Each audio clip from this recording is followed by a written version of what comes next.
अभी हम लोग देख रहे हैं रूस और यूक्रेन का मुद्दा, ठीक है।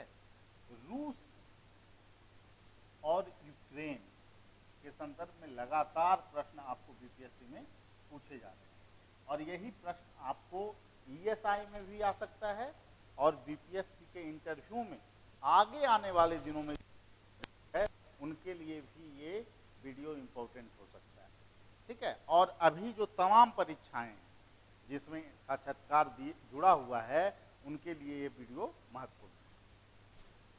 अब यहाँ पर देखना है कि रूस यूक्रेन के युद्ध जो हो रहे हैं इसमें हम किसे दोषी माने, बोर्ड ऐसा क्वेश्चन कर रहा है। तो दोषी कौन है? एक संभावना हो सकती है कि आप रूस को दोषी माने, पहली संभावना। एक दूसरी संभावना हो सकती है कि आप यूक्रेन को दोषी माने। एक तीसरी संभावना हो सकती है कि आप रूस और यूक्रेन दोनों को दोषी नहीं माने।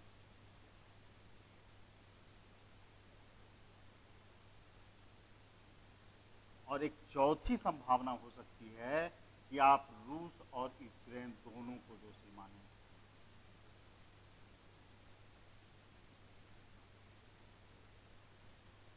ठीक है, ये संभावना है। अब इन संभावना में कौन सा बेहतर संभावना है जिसे आप साक्षात्कार के दौरान बता सकते हैं, ये जानना आपके लिए काफी महत्वपूर्ण है। दोस्तों, आपको पता होगा कि रूस जो है कई मोर्चों पर भारत का पहले समर्थन करता रहा है और अगर आप रूस को दोषी मानेंगे तो आप कहीं ना कहीं जो है कि भारत का जो दृष्टिकोण है वो रूस के प्रति क्या है, झुका हुआ है, क्योंकि कई मोर्चे पे रूस ने भारत का समर्थन किया है।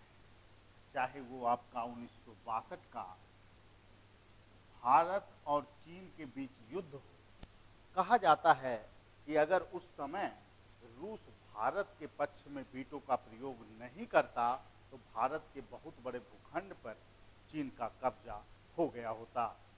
तो ऐसे में आप जो है कि रूस का विरोध नहीं कर सकते हैं।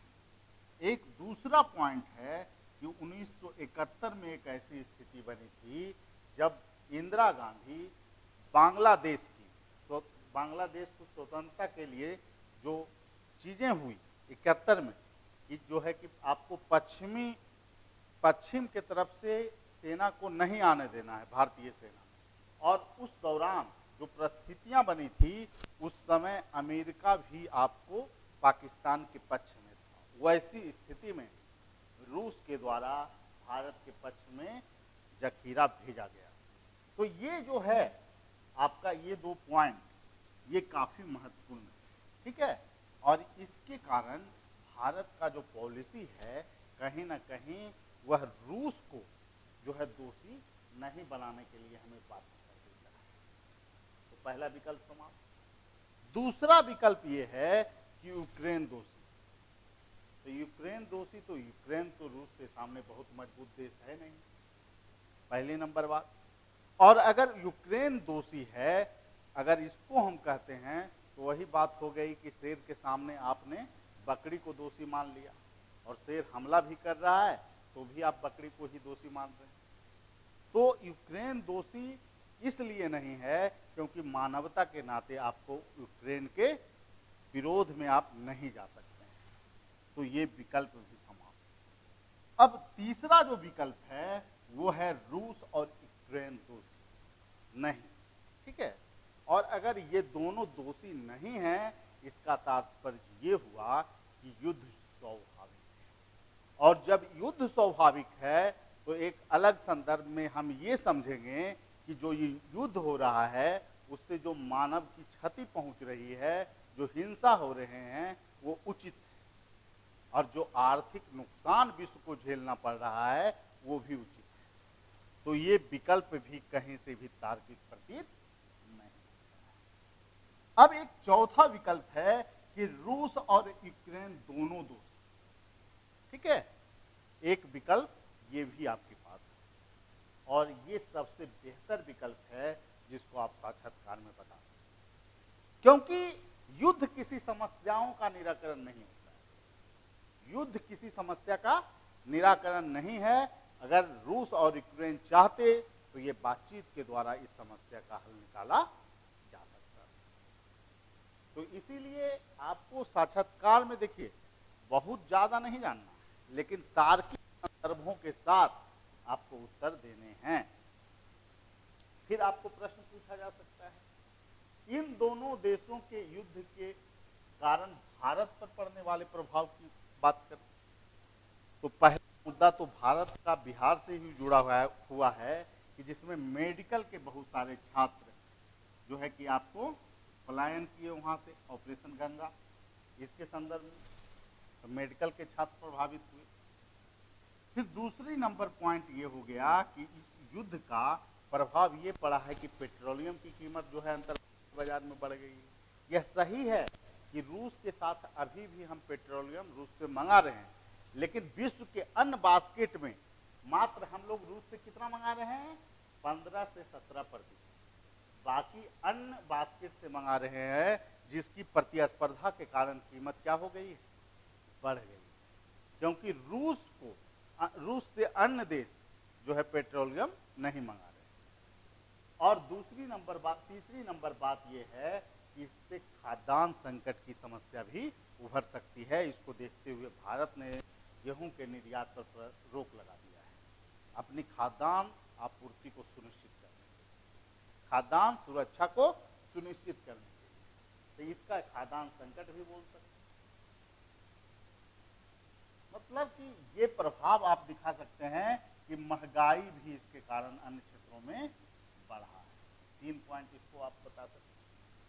एक प्रश्न और पूछा जा रहा है कि रूस और यूक्रेन युद्ध के बीच क्या अमेरिका और ताकतवर हो गया? ये भी प्रश्न आपको साक्षात्कार में पूछे जा रहे हैं। तो बिल्कुल अमेरिका ताकतवर हुआ है। ऐसा क्यों? देखिए, अमेरिका ताकतवर इसलिए हुआ है कि इन दोनों देशों के बीच जब युद्ध हो रहे हैं, रूस और यूक्रेन के बीच जब युद्ध हो रहा है, तो ऐसी स्थिति में जो है कि आपको अमेरिका क्या किया है, अपने हथियार की सप्लाई को क्या किया है, बढ़ा दिया है।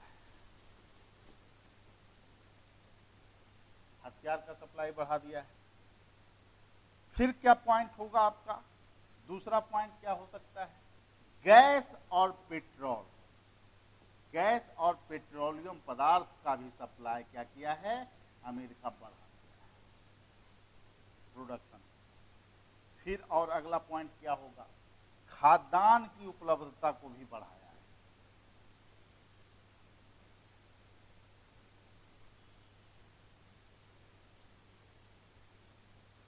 ये भी बढ़ाया। इससे क्या होगी? अमेरिका की आर्थिक स्थिति मजबूत हो रही है, और जो कोरोना के कारण अमेरिका प्रभावित हुआ था, कहीं ना कहीं उसकी अर्थव्यवस्था उससे उभरने का प्रयास कर रही है। तो इस तरह से आप रूस और यूक्रेन के जो युद्ध हैं उसको समझने का प्रयास कर सकते हैं, जो इंटरव्यू में जो महत्वपूर्ण प्रश्न पूछे जा रहे हैं। हालांकि और भी प्रश्न पूछे जा रहे हैं। जिन लोगों के हम लोगों के साक्षात्कार कार्यक्रम से जुड़ना है, क्योंकि समय है, इसका सही उपयोग आप लोग कीजिए। बेहतर अंक तभी आप पाएंगे जब आप सुलझे हुए उत्तर वहां पे देंगे, और इसके लिए रैंकर्स भी हमेशा प्रयास करें। ठीक है, जिन लोगों को जुड़ना है, हमारे फोन नंबर 7004291557 पे कॉल कर सकते हैं, हमारे साक्षात्कार कार्यक्रम से जुड़ सकते हैं। ठीक है, चाहे आपको बीपीएससी के लिए जुड़ना हो या फिर आपको ईएसआई के लिए जुड़ना हो। ठीक है, फिर मिलते हैं अगले वीडियो।